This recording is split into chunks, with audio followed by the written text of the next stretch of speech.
সিলেটের দক্ষিণাঞ্চলে ফেঞ্চুগঞ্জ থেকে মৌলভীবাজার যাওয়ার পথে এক শান্ত নির্জন রোড সাইড দৃশ্য আকর্ষণ করে চোখ।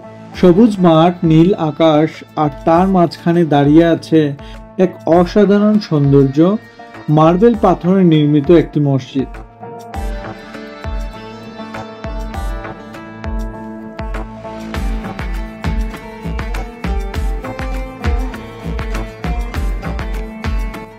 মসজিদের গম্বুজ, মিনার ও সাদা রঙের সমন্বয়ে তৈরি হয়েছে এক পবিত্র স্থাপত্য শৈলী, যা আধ্যাত্মিকতার আর শৈল্পিকতার এক অপূর্ব প্রতিচ্ছবি।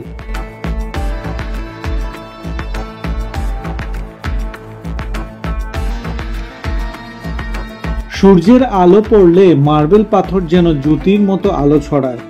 ড্রোনের চোখে দেখা যায় এক পাশে চলন্ত রাস্তাঘাট আর অন্য পাশে এই স্থাপনার শান্ত নীরবতা।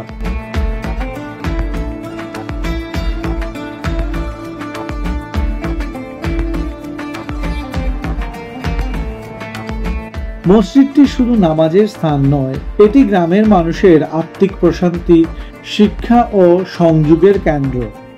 এখানে প্রতিদিন 5 ওয়াক্ত নামাজের আজান ধ্বনিত হয়, আর জুমার দিনে আশেপাশের অঞ্চল থেকে জড়ো হন অসংখ্য মুসল্লি।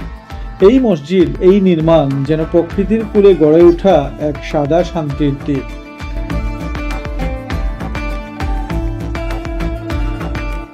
ড্রোনের চোখে ধরা এই দৃশ্য শুধু একটি স্থাপনা নয়, এটি একটি বিশ্বাস, একটি ভালোবাসা আর একটি ইসলামী ঐতিহ্যের বর্ণময় প্রতিচ্ছবি।